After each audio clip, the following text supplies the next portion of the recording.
Tidak itu. Dan tiba-tiba aku tersadar. Holy shit. Seorang langsung berteriak. Orang-orang mulai menjauh dari depan lift. Aku mencoba maju mendesak tubuh orang-orang di depanku karena ingin melihat apa yang ada dalam lift itu.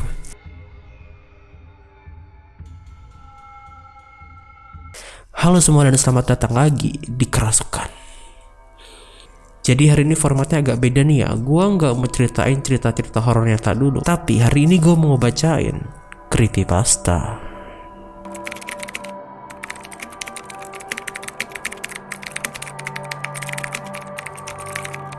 Ya, gue mau ngebuka sebuah segmen baru di channel ini, yaitu baca creepypasta. Kita akan banyak membaca cerita-cerita creepypasta yang udah populer di internet ataupun karangan kita sendiri. So, untuk kalian yang suka dengan creepypasta, kalian bisa klik tombol subscribe di bawah dan nyalakan juga loncengnya.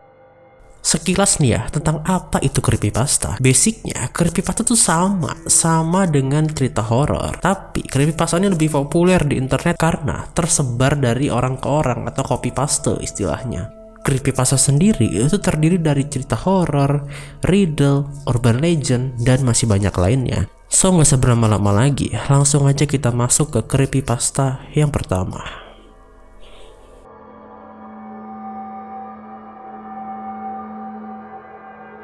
Jadi nih ya, untuk creepypasta yang pertama ini, gue mau bacain sebuah creepypasta yang bisa dikatakan udah cukup lama ya, udah cukup jadul, tapi masih seru banget untuk dibaca. Gue sendiri pernah dulu baca sekali, tapi udah agak lupa. Jadi sama-sama aja kita baca nih ya. Jadi sorry dulu nih kalau misalkan gue nggak bisa fokus ke kamera, karena kan gue harus baca nih ya. Tapi apa yang nanti gue baca akan gue tampilin di sebelah kiri. Jadi kalau kalian mau baca juga, kalian bisa. Jadi creepypasta pertama ini itu berjudul Hanger by William Dalpin. Jadi William Dalpin ini penulisnya ya, dan udah diterjemahin ke bahasa Indonesia dan udah dipost oleh blog Mengaku Backpacker. Salah satu referensi gue juga ya untuk creepypasta. Oke lah, langsung aja kita baca ceritanya ya. Sebagai seorang dokter ahli jiwa, aku terikat dengan kerahasiaan antara dokter pasien dan tidak diperkenankan memberitahukan pada siapapun mengenai kondisi pasien-pasienku. Namun kali ini, aku merasa perlu untuk menceritakannya. Cerita ini, tanpa perlu kuragukan lagi, adalah pengalaman paling menakutkan yang pernah kualami sepanjang praktekku sebagai psikiater. Kisah ini terjadi di tahun 2009 dan jadwalku saat itu sedang longgar. Aku sedang menghabiskan makan siangku ketika aku mendapat telepon dari kolegaku yang membuka praktek di gedung yang sama denganku. Kadangkala kami memang sering mengirimkan pasien satu sama lain apabila salah satu dari kami sedang sibuk. "Hei, apa kamu sibuk? Aku ingin mengirimkan seorang kepadamu," katanya. "Tidak kok. Bagaimana detail pasiennya?" "Gangguan pola makan. Ibunya sangat khawatir sehingga mengirimkannya padaku." "Gangguan pola makan? Itu kasus yang tidak terlalu menyenangkan. Sebenarnya aku pernah memiliki pasien penderita bulimia yang muntah di kantorku selama terapi." Aku melirik jadwalku sejenak. "Yah, kurasa aku bisa menerimanya." "Oke, kirimi dia." "Thanks, akan kukirimi dia sekarang."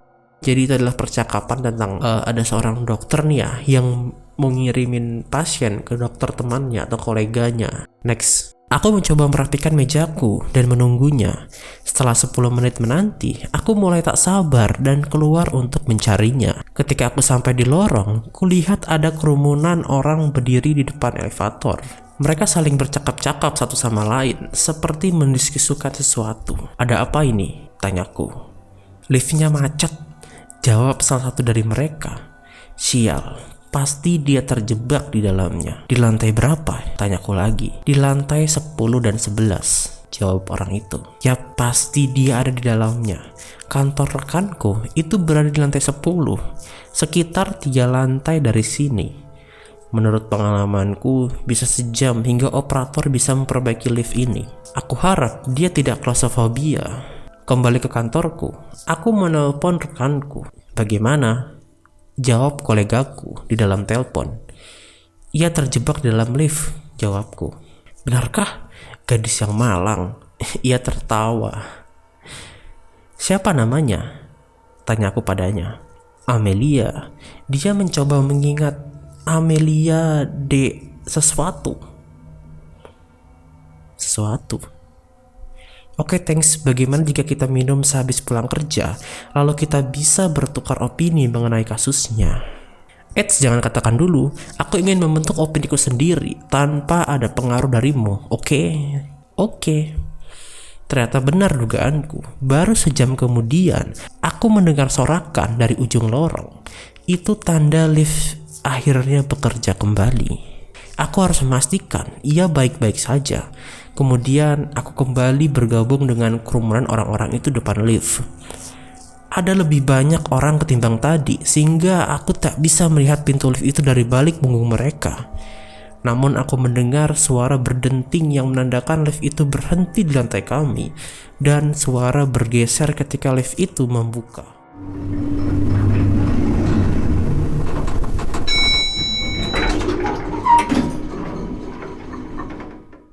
Holy shit! Seorang langsung berteriak. Orang-orang mulai menjauh dari depan lift. Aku mencoba maju mendesak tubuh orang-orang di depanku karena ingin melihat apa yang ada dalam lift itu. Begitu aku mendekat, aku mulai mencium bau busuk ini. Baunya seperti membuka kamar apartemen dari seorang yang belum mandi selama bertahun-tahun. Bau itu mengalir keluar dari dalam lift dan membanjiri sepanjang lorong. Seorang pemuda berpakaian jas langsung menutup mulutnya dan hidungnya dengan sapu tangan. Akhirnya aku bisa melihat dengan jelas apa yang membuat reaksi orang-orang seperti itu. Wanita dalam lift itu sama sekali tidak seperti yang aku bayangkan. Ia mengalami obesitas yang sangat parah. Ia terlihat berbobot sekitar 200 kilo. Wajahnya benar-benar tambun hingga matanya hampir tak terlihat. Hanya tampak seperti 2 titik hitam di atas pipinya. Ia memiliki rambut coklat yang keriting. Mulutnya tertutup oleh sesuatu yang tampak seperti saus barbecue yang penuh minyak. Bahkan masih ada sisa tulang di sudut mulutnya. Ia menggerakkan tangan gemuknya untuk membersihkan serpihan di bajunya. Sisa makanan. Ia terlihat seperti habis dari buffet all you can eat dengan berbagai menu daging. Terpegang erat di salah satu tangannya ada sebuah tas plastik hitam besar, seperti sebuah plastik sampah. Ketika ia menggerakkannya, apapun yang ia simpan di dalamnya tampak teraduk-aduk. Bau busuk itu rupanya tak keluar dari badan wanita itu, melainkan dari plastik sampah itu. Wanita itu berjalan keluar dari lift, mata dan hidungnya penuh dengan air mata dan lendir yang terus mengalir. Aku justru maju ketika orang-orang mundur karena ketakutan. Amelia? Aku bertanya padanya. Ia menatapku dengan matanya yang kecil bak manik-manik. Pipinya belepotan dengan noda sampah merah yang bercampur dengan air mata. Ia mulai membuka mulutnya dan aku sempat berpikir bahwa ia akan memuntahkan seluruh barbecue yang ia lahap ke arahku. Aku tadi lapar. Ia berkata dengan aksen selatan yang tergagap. Pria berpakaian jas tadi bergidik karena bau napas wanita itu dan segera melangkah pergi. Tidak apa-apa, aku mencoba meraihnya untuk menolongnya. Apa kau ingin membicarakan sesuatu di kantorku? Tanyaku padanya.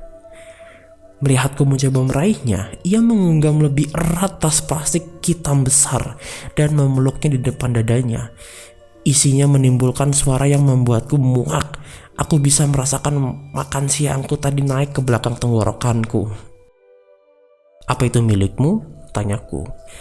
Aku tak akan mengambilnya. Ia mulai menangis. Suaranya cukup membuatku ngeri, seperti suara babi mengikik. Aku tak mau menyentuhnya. Aku ingin kembali ke kantor, mengunci pintuku, dan berpura-pura tak pernah menerima pasien sepertinya. Bau dan tumpahan apapun yang ada di dalam tasnya bisa mengendap dalam kantorku selama berminggu-minggu. Namun tetap saja, ia adalah manusia dan ia membutuhkan bantuanku. Aku tak bisa begitu saja memalingkan muka. Kantorku tak jauh dari sini. Mengapa kau tak ikut denganku ke sana? Aku mulai berjalan di benakku. Jika saja ia tak mengikutiku, malah bagus. Ia bisa kembali ke apartemennya dan kemungkinan besar penuh dengan kecoa dan feses. Dan siapa tahu kotoran-kotoran memuakan lainnya. Dan aku akan mencari pasien lain. namun ia mengikutiku dengan langkah tertatih-tatih. Aku membuka pintu untuknya dan ia masuk dengan lemak pada tubuhnya yang bergoyang-goyang. Ia masih memegang kantong sampahnya dengan jari belepotan saus barbecue sambil sesekali bersendawa. Ia kemudian hanya berhenti di tengah ruangan kantorku. Liftnya tadi macet. Ia bergumam. Ya, saya tahu. Saya ikut prihatin. Saya harap Anda baik-baik saja. Tapi untung aja Anda membawa sesuatu untuk dimakan, bukan? Ia mulai menangis lagi sambil meremas kantong sampahnya. Yang aku takutkan akan meledak dan menumpahkan seluruh isinya yang entah hanya Tuhan yang tahu ke atas karpetku. Ia mengangguk ketika wajahnya memerah dan air mata mengalir deras akan keluar dari tiap pori-pori wajahnya. Aku kemudian mengambilkannya tisu dan ia pun mengambilnya, tetap sambil menggenggam erat tas sampahnya, seakan takut aku akan mencurinya. Apa Anda ingin saya untuk memegangi sebentar? Tanyaku sambil berdoa dalam hati agar ia mengatakan tidak. Ia menggeleng. Syukurlah. Apa yang ada dalam sana?